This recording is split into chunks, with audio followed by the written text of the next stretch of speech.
मतलब एक ही होता है, जल पानी, ठीक है, यहाँ पे कंफ्यूज नहीं होंगे, ठीक है। जल में घुलनशील पूछ ले तो जल में घुलनशील विटामिन कौन कौन सी होती है दोस्तों, विटामिन बी एंड सी। कौन सा, तो आंसर हो जाएगा ऑप्शन नंबर सी, इसमें विटामिन सी दिया है सिर्फ और बी भी होता है। विटामिन बी और सी दोस्तों क्या होते हैं, जल में घुलनशील होते हैं। और एक और प्रश्न पूछा जाता है दोस्तों, कौन सी विटामिन वसा में घुलनशील, ठीक है, वसा में घुलनशील पूछेगा तो विटामिन ए वसा में घुलनशील होता है, विटामिन डी भी वसा में घुलनशील होता है, विटामिन के भी होता है और विटामिन ई भी क्या होता है दोस्तों, ये जो चार हैं ये वसा में घुलनशील होते हैं। वसा में घुलनशील पूछेगा तो बताइएगा vitamin A, vitamin D, vitamin के और विटामिन ई, ये क्या होते हैं दोस्तों, ये वसा में घुलनशील। और पानी में घुलनशील पूछ ले या जल में घुलनशील पूछ ले तो विटामिन बी और सी ये होते हैं जल में घुलनशील। तो दोनों प्रश्नों को दोस्तों आप जरूर याद रखिएगा, हमेशा ये परीक्षाओं में पूछे जाते हैं। नेक्स्ट क्वेश्चन देखिएगा, दूसरा प्रश्न है, दूसरा प्रश्न भी काफी इंपॉर्टेंट है, हमेशा ये भी पूछा जाता है। प्रश्न है टाइफाइड, टाइफाइड होने पर कौन सा अंग प्रभावित होता है। तो दोस्तों टाइफाइड होने पर आंत प्रभावित होता है। कौन प्रभावित होता है, आंत। ऑप्शन नंबर बी सही हो जाएगा। नेक्स्ट क्वेश्चन देखिए, मोस्ट इंपॉर्टेंट, बहुत बार परीक्षाओं में पूछा जा चुका है और हमेशा पूछा जाता है। मानव में गुणसूत्रों यानी क्रोमोसोम्स की संख्या कितनी होती है। क्रोमोसोम्स की संख्या कितनी होती है, 46 होती है। तो कौन सा आंसर सही हो जाएगा, ऑप्शन नंबर सी सही हो जाएगा। देखिएगा यहाँ पे समझने वाली बात क्या है, 46 होती है लेकिन ये क्या लिखा है 23 जोड़े। 23 जोड़े का मतलब क्या हो गया दोस्तों, 46 हो गया। अगर जो सिर्फ संख्याएं दी रहती तो 46 टिक करते, ठीक है। लेकिन जोड़े का मतलब, जोड़ा में दो होता है, एक जोड़े का मतलब दो, दो जोड़े का मतलब चार, 46 यानी कि क्या हो गया 23 जोड़े का मतलब क्या दोस्तों 46, ठीक है। क्रोमोसोम्स की टोटल संख्या कितना होता है तो 46 होता है। और जोड़ा में पूछे तो दोस्तों आंसर दीजिएगा 23 जोड़े, ठीक है। 23 जोड़े का मतलब हो गया 46, ठीक है। तो यहाँ पे आप कंफ्यूज नहीं होंगे, इस टाइप से थोड़े से कंफ्यूज होकर प्रश्न आप गलत कर देते हैं, लेकिन गलत नहीं करिएगा, ठीक है। मानव में गुणसूत्रों यानी क्रोमोसोम्स की संख्या कितनी होती है तो 23 जोड़े होती है, संख्याएं पूछे तो 46 होती है। तो इसे आप दोस्तों आप जरूर याद रखेंगे। नेक्स्ट क्वेश्चन देखिएगा, चौथा प्रश्न भी इंपॉर्टेंट है। प्रश्न है, हमारे संविधान के किस भाग में राज्य के नीति निदेशक तत्व हैं। हमारे संविधान के किस भाग में राज्य के नीति निदेशक तत्व हैं। तो इसका दोस्तों आंसर हो जाएगा ऑप्शन नंबर बी, भाग 4। भाग 4 में क्या है दोस्तों, राज्य के नीति निदेशक तत्व। और पूछा जाता है दोस्तों मूल अधिकार किस भाग में है, तो उसे भी याद रखेंगे दोस्तों। भाग 3 में क्या है दोस्तों, मूल अधिकार। और भाग 2, भाग 2 क्या है दोस्तों, नागरिकता। नागरिकता का उल्लेख किसमें है दोस्तों, भाग 2। और भाग 1 में क्या है दोस्तों, संघ और उसका राज्य क्षेत्र, ठीक है। तो इन चारों ऑप्शनों को याद रखेंगे। एक बार और समझा देता हूं, भाग 4 क्या है, राज्य के नीति निदेशक तत्व। और भाग 3 आपका क्या है दोस्तों, मूल अधिकार। और भाग 2 क्या है दोस्तों, भाग 2 है नागरिकता। और भाग 1 क्या है दोस्तों, यह है संघ और उसका राज्य क्षेत्र। तो इसे भी याद रखेंगे दोस्तों, इसमें आपके 4 प्रश्न बन सकते हैं और चारों प्रश्नों को दोस्तों आप जरूर याद रखिएगा। नेक्स्ट क्वेश्चन देखिएगा, पांचवा प्रश्न है, पांचवा प्रश्न भी इंपॉर्टेंट है। प्रश्न है, गौतम बुद्ध ने अपना उपदेश जो धर्म चक्र परिवर्तन के रूप में जाना जाता है कहां दिया था। गौतम बुद्ध ने अपना उपदेश जो धर्म चक्र परिवर्तन के रूप में जाना जाता है कहां दिया था। तो इसका दोस्तों आंसर हो जाएगा ऑप्शन नंबर बी सही हो जाएगा, सारनाथ में, ठीक है। सारनाथ में अपना पहला उपदेश दिया था जो धर्म चक्र परिवर्तन के रूप में जाना जाता है। तो इसे भी याद रखेंगे। नेक्स्ट क्वेश्चन देखिएगा, छठा प्रश्न है। छठा प्रश्न भी इंपॉर्टेंट है दोस्तों, सारे प्रश्न ये सब परीक्षाओं में पूछे गए हैं और हमेशा पूछे जाते हैं, इसलिए सभी प्रश्नों को दोस्तों याद करते हुए चलिए, ठीक है। छठा प्रश्न क्या कह रहा है, सिंधु घाटी सभ्यता की खोज किसने की थी। तो सिंधु घाटी की सभ्यता दोस्तों ऑप्शन नंबर सी सही हो जाएगा, दयाराम साहनी ने की थी। 1921 में हड़प्पा की खुदाई कराकर उस पर सिंधु घाटी पे क्या किया, प्रकाश डाला, ठीक है। कब हड़प्पा की खुदाई कराई थी दयाराम साहनी ने, तो 1921 में, डेट भी याद रखेंगे। नेक्स्ट क्वेश्चन देखिएगा, सातवां प्रश्न। सातवां प्रश्न भी महत्वपूर्ण प्रश्न है, खजुराहो मंदिर का निर्माण किसने करवाया था। तो इसका आंसर क्या हो जाएगा, ऑप्शन नंबर डी, चंदेल वंश ने खजुराहो मंदिर का निर्माण कराया था। तो ऑप्शन नंबर कौन सही हो जाएगा, डी सही हो जाएगा, इसे भी याद रखेंगे। अगला प्रश्न देखिए, आठवां प्रश्न। आठवां प्रश्न भी इंपॉर्टेंट है, ठीक है।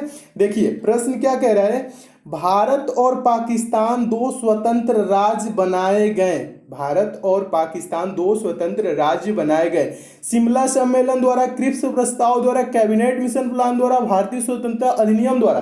तो इसका दोस्तों आंसर कौन सा हो जाएगा? ऑप्शन नंबर डी सही हो जाएगा। भारतीय स्वतंत्रता अधिनियम द्वारा बनाए गए। भारतीय स्वतंत्रता अधिनियम 1947 के द्वारा, ठीक है, 1947। ये डेट भी याद रखेंगे। और दोस्तों शिमला सम्मेलन कब हुआ था ये भी पूछा जाता है, तो ये हुआ था 1945, इसे भी याद रखेंगे, पूछा जाता है, ठीक है। और क्रिप्स प्रस्ताव क्या था दोस्तों, ये कब हुआ था? तो क्रिप्स प्रस्ताव 1942, ठीक है, 1942, इसका भी डेट याद रखेंगे। Cabinet mission plan, cabinet mission योजना, ये भी पूछा जाता है दोस्तों। तो कैबिनेट मिशन बहुत बार पूछा जा चुका है, कैबिनेट मिशन योजना, ठीक है, यानी कैबिनेट मिशन प्लान, तो 1946 इसका हो जाएगा डेट, ठीक है। सभी डेटों को दोस्तों आप जरूर याद रखिएगा, हमेशा ये दोस्तों परीक्षाओं में पूछे जाते हैं, तो सारे डेट को आप नोट कर लीजिएगा और याद रखिएगा। नेक्स्ट क्वेश्चन देखिए, नौवां प्रश्न। नौवां प्रश्न भी काफी इंपॉर्टेंट प्रश्न है। देखिए प्रश्न है नौवां, भारतीय रेल राष्ट्रीय एकेडमी, भारतीय रेल राष्ट्रीय academy, national academy of Indian railways कहाँ स्थित है? तो इसका आंसर क्या हो जाएगा दोस्तों? चारों ऑप्शन को पढ़ेंगे तो ऑप्शन नंबर इसका डी सही हो जाएगा, बड़ोदरा में, बड़ोदरा यानी गुजरात में, ठीक है। तो इसे भी याद रखेंगे, हमेशा दोस्तों पूछा जाता है, ये मोस्ट इंपॉर्टेंट क्वेश्चन है, तो आप इसे जरूर याद रखेंगे। नेक्स्ट क्वेश्चन देखिएगा, 10वां प्रश्न। 10वां प्रश्न भी इंपॉर्टेंट है, हमेशा ये भी पूछा जाता है परीक्षाओं में। प्रश्न है, निम्न चार वेदों में से किसमें बुराइयों और बीमारियों के निवारण हेतु जादू टोना एवं मंत्र का उल्लेख मिलता है? किस वेद में मिलता है दोस्तों जादू टोना एवं मंत्र का उल्लेख? तो इसका आंसर क्या हो जाएगा? ऑप्शन नंबर डी सही हो जाएगा, अथर्ववेद में मिलता है जादू टोना और मंत्र का उल्लेख, ठीक है। अथर्ववेद याद रखेंगे, ये भी प्रश्न दोस्तों मोस्ट इंपॉर्टेंट है, क्योंकि ये भी प्रश्न हमेशा परीक्षाओं में पूछा जाता है। नेक्स्ट क्वेश्चन देखिए, 11वां प्रश्न। 11वां प्रश्न भी काफी इंपॉर्टेंट है। प्रश्न है दोस्तों, उत्तर बिहार का प्राचीन नाम था, उत्तर बिहार का प्राचीन नाम था। तो आंसर हो जाएगा ऑप्शन नंबर ए, उत्तर बिहार का प्राचीन नाम वज्जी था। क्या था दोस्तों? वज्जी था। और वज्जी की राजधानी दोस्तों क्या थी? वैशाली, ठीक है। वज्जी की राजधानी भी पूछा जाता है, उत्तर भारत का प्राचीन नाम क्या था? वज्जी, और वज्जी की राजधानी वैशाली, याद रखेंगे, ये भी पूछा जाता है। नेक्स्ट क्वेश्चन देखिए, 12वां प्रश्न। 12वां प्रश्न भी इंपॉर्टेंट है। भारत के राष्ट्रीय चिन्ह में शब्द सत्यमेव जयते कहाँ से लिए गए हैं? तो इसका आंसर हो जाएगा दोस्तों ऑप्शन नंबर ए, मुंडक उपनिषद से, यानी मुंडकोपनिषद से भारत के राष्ट्रीय चिन्ह सत्यमेव जयते लिए गए, ठीक है। इसे भी याद रखेंगे दोस्तों। ये भी प्रश्न क्या है दोस्तों? ये भी प्रश्न मोस्ट इंपॉर्टेंट है, हमेशा परीक्षा में पूछा जाता है। नेक्स्ट क्वेश्चन देखिएगा, 13वां प्रश्न। 13वां प्रश्न दोस्तों देखने से पहले दोस्तों बता दूं आपके लिए दोस्तों, एक पंचम पब्लिशर की बहुत ही अच्छी ई बुक आई है, उसके बारे में थोड़ा सा आपको जानकारी दे देता हूं दोस्तों, उसके बाद आपको समझाता हूं 13वां प्रश्न। देखिए दोस्तों, ये पंचम पब्लिशर की ई बुक है दोस्तों, बहुत ही अच्छी ई बुक है दोस्तों। आपके आगामी जो भी परीक्षा होने वाले हैं, जैसे दोस्तों आप आरपीएफ की एग्जाम देंगे, SSC GD, UP police, SI, लेखपाल, रेलवे, एसएससी की कोई एग्जाम देंगे, या अदर दोस्तों कोई सा भी गवर्नमेंट एग्जाम देंगे, तो ये सभी परीक्षाओं के लिए दोस्तों इंपॉर्टेंट ई बुक है। इस ई बुक में दोस्तों उन प्रश्नों को शामिल किया गया है जो प्रश्न हमेशा आपके परीक्षाओं में पूछे जाते हैं, जो प्रश्न हमेशा रिपीट करते हैं दोस्तों। इस ई बुक में आपको 10 प्रैक्टिस सेट मिल जाएगा, प्लस 10 वन लाइनर सेट मिल जाएगा। वन लाइनर सेट कहने का मतलब है दोस्तों, एक लाइन में क्वेश्चन, दूसरे लाइन में आंसर। इससे क्या होगा दोस्तों, आप कम समय में ज्यादा से ज्यादा क्वेश्चन को प्रिपेयर कर लेंगे। दोस्तों आपके एग्जाम में 1 से 2 दिन का भी टाइम है, तो इस ई बुक को लेकर जरूर पढ़ लीजिएगा दोस्तों। इस ई बुक से आपको एग्जाम में बहुत हेल्प मिलेगी दोस्तों। इस ई बुक में साइंस, जनरल अवेयरनेस और करंट अफेयर के इंपॉर्टेंट क्वेश्चन दिए गए हैं, जो परीक्षाओं में पूछे जाते हैं दोस्तों। इस ई बुक की कीमत मात्र 25 रुपए है। आप इसको ले कहां से सकते हैं दोस्तों? इसका लिंक मैं दोस्तों नीचे डिस्क्रिप्शन बॉक्स में दे दिया हूं, आप उस लिंक के थ्रू दोस्तों इस ई बुक को डाउनलोड कर सकते हैं दोस्तों। ये ई बुक है पीडीएफ नोट्स की तरह है, आपके मोबाइल में ही डाउनलोड हो जाएगी और आप इसे मोबाइल से ही पढ़ सकते हैं। ये मार्केट में या ऑफलाइन आपको नहीं मिलेगी दोस्तों। डाउनलोडिंग या पेमेंट से आपको किसी प्रकार की समस्या होती है तो दोस्तों यहाँ पंचम पब्लिशर का कॉल सेंटर का नंबर दिया गया है दोस्तों, इस नंबर पे आप कॉल करके बात भी कर सकते हैं दोस्तों। इस ई बुक को मैं खुद देखा हूं, इसमें जो प्रश्न दिए गए हैं वो काफी इंपॉर्टेंट दिए गए हैं और परीक्षाओं में पूछे भी जाते हैं। तो इसलिए दोस्तों इस ई बुक को परीक्षा से पहले लेके एक बार जरूर पढ़ लीजिएगा। और जो दोस्त इस ई बुक को ले चुके हैं वो कमेंट करके जरूर बताएंगे उनको ये ई बुक कैसी लगी। तो आइए दोस्तों देखते हैं नेक्स्ट क्वेश्चन। देखिए दोस्तों, 13वां प्रश्न है। 13वां प्रश्न भी इंपॉर्टेंट है, हमेशा पूछा जाता है परीक्षाओं में। प्रश्न है दोस्तों, संसदीय और विधानसभा चुनाव के लिए भारत में मतदान की न्यूनतम आयु है। भारत में मतदान के लिए न्यूनतम आयु किसके लिए दोस्तों? संसदीय यानी लोकसभा और विधानसभा, ठीक है, इसके लिए पूछ रहा है। तो कितनी न्यूनतम आयु है, कितने वर्ष के हो जाएंगे? तो हम संसदीय यानी लोकसभा में भी और विधानसभा दोनों में चुनाव होगा तो उसमें हम वोट दे सकते हैं यानी मतदान कर सकते हैं। तो दोस्तों दोनों के लिए क्या है दोस्तों? 18 वर्ष है, ठीक है। तो इसका आंसर क्या हो जाएगा? ऑप्शन नंबर सी सही हो जाएगा। विधानसभा हो या लोकसभा हो, दोनों के लिए दोस्तों 18 वर्ष ही न्यूनतम आयु है, हम वोट दे सकते हैं। और दोस्तों आपको बता दूं पहले क्या था दोस्तों? पहले था 21 वर्ष, ठीक है। पहले कितना था?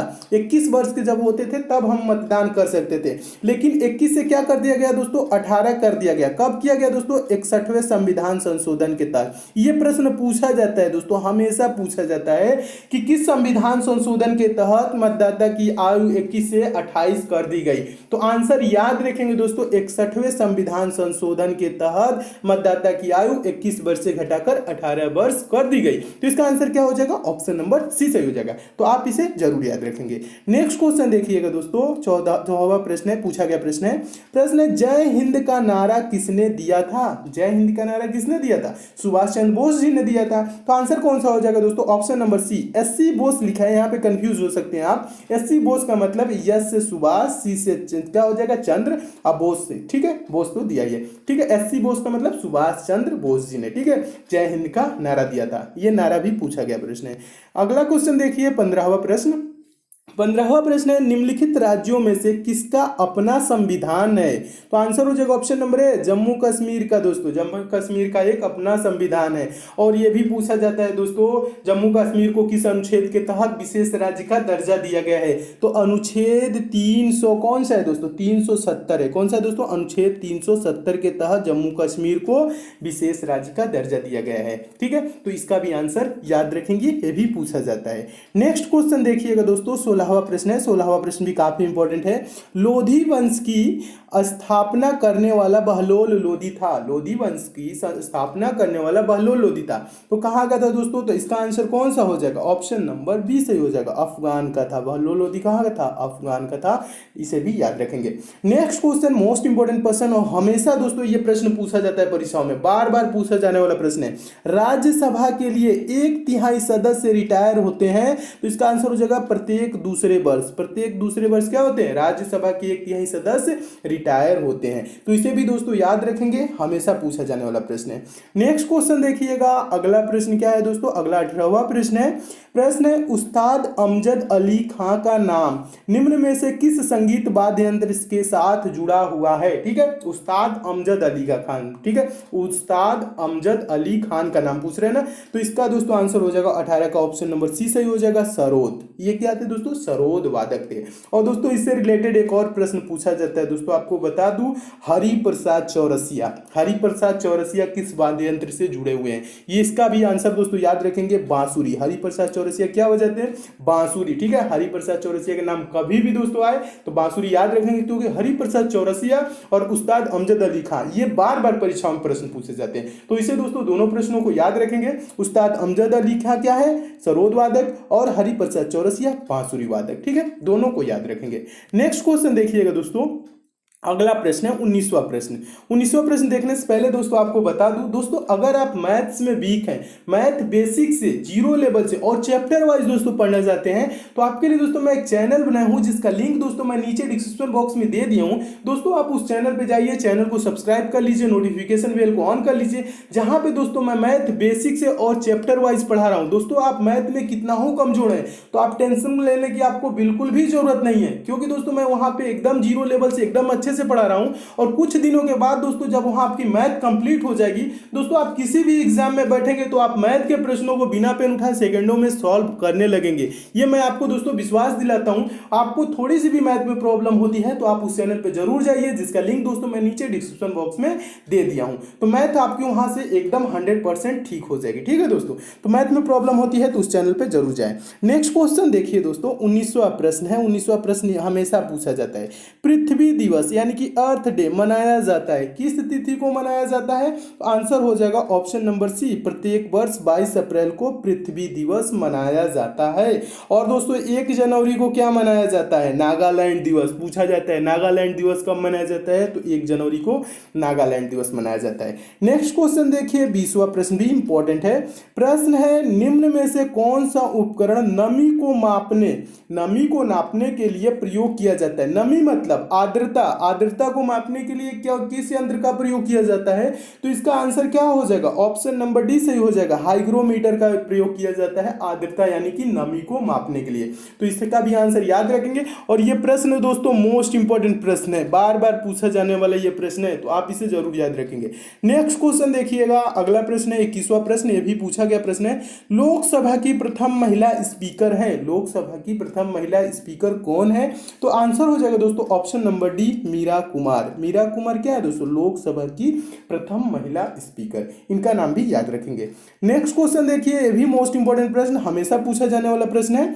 भारतीय संविधान के किस संशोधन द्वारा समाजवादी, धर्मनिरपेक्ष और अखंडता शब्दों को प्रस्तावना में जोड़ा गया? ठीक है, कौन कौन से शब्द? समाजवादी, धर्मनिरपेक्ष और अखंडता शब्दों को प्रस्तावना में जोड़ा गया।